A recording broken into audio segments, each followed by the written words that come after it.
በላይ እዚህ ክፍል ያሳለፍኩት ትንሽ ደቂቃ በጣም ረስማብኛለች። ጋሼ ንገረኝ፣ እናትና አባቴ ማን ነው የገደላቸው? እሺ እነግርሃለሁ። ታዲያ ሁሉም ነገር በጥንቃቄ ማድረግ አለብህ። እሺ አታስብ፣ ቶሎ ንገረኝ።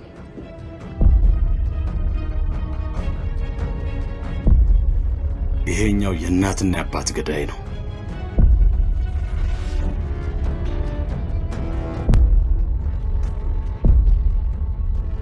ችኛዋ ደግሞ አስገዳዮች።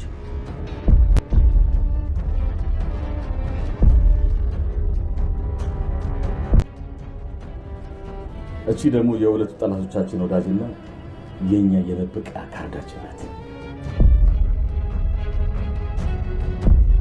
ተቀሰማል። ችግር የለውም፣ በጄ እበላለሁ።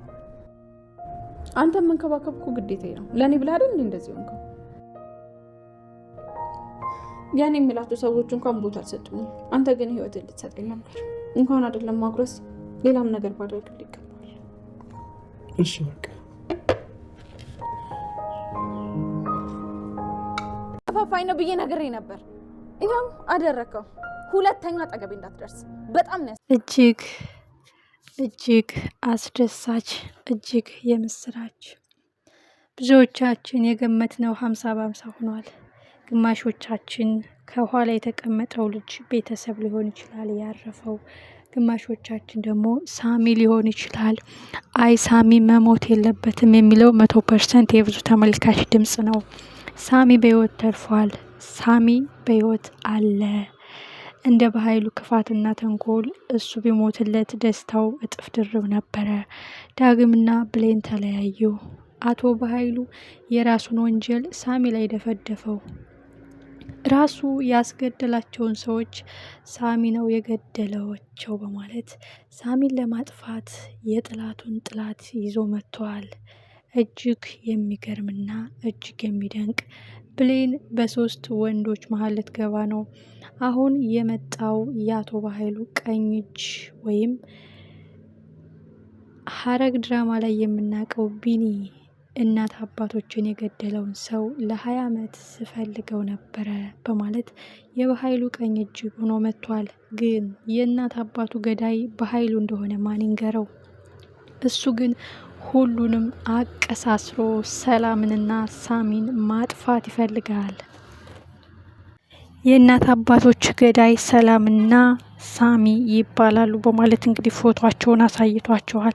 በጣም የሚያሳዝነውና ልብ የሚሰብረው ጉዳይ ይህ ልጅ ፍትህ የፈለገ ፍትህ ሲያሳድድ የኖረ ደም የጠማው የገደለውን መግደል የሚፈልግ ጨካኝ በበኃይሉ ተመርዞ ያደገ አደገኛ ልጅ ነው። ግን የእናት አባቶቹ ገዳይ በኃይሉ እንደሆነ ሲያውቅ ምን ይሰማዋል? ነገሮች እስከሚገለጹ ሳሚና ሰላም ናቸው ገዳዮቹ ብሎ ተነግሮታል።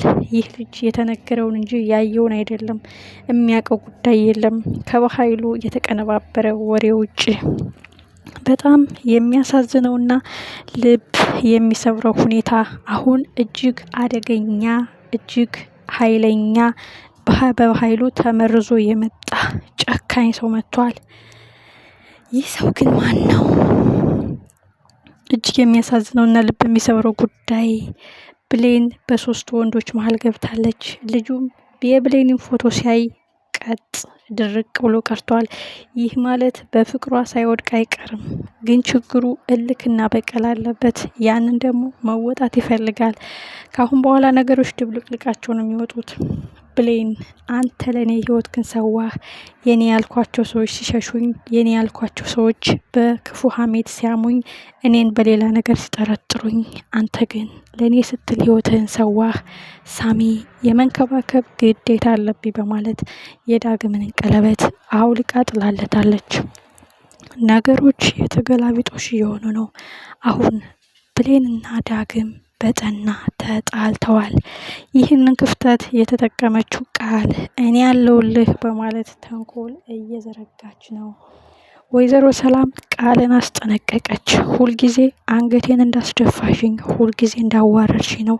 ከክፋትና ከተንኮል መቼ ነው የምትርቂው? በማለት ልቧ ተሰብሯል።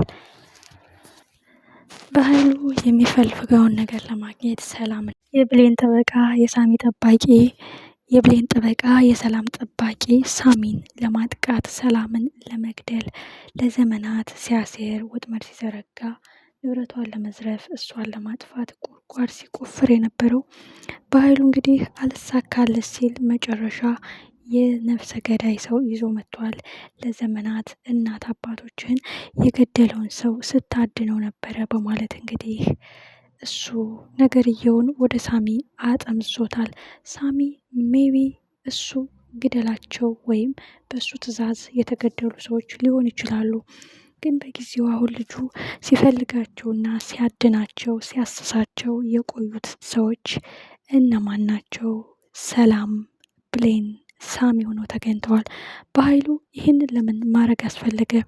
ምክንያቱም እናትና ልጅ ከሞቱ የንብረቱ ወራሽ በኃይሉ ስለሆነ ነው። ሰላምን ለማጥቃት ደግሞ በኃይሉ ሳሚን መጉዳት ይፈልጋል። ትልቁ ጉዳይ አሁን ኢላማው ሳሚ ነው። የሚያሳዝነው ነገር ሳሚና ልጁ ፊት ለፊት ከተገናኙ ስለማይተዋወቁ እንደ ኖርማን ሰው ሊገናኙ ይችላሉ። ግን ትልቁ ጉዳይ በኃይሉ በደንብ አድርጎ መርዞታል፣ በደንብ አድርጎ አጥንቶታል።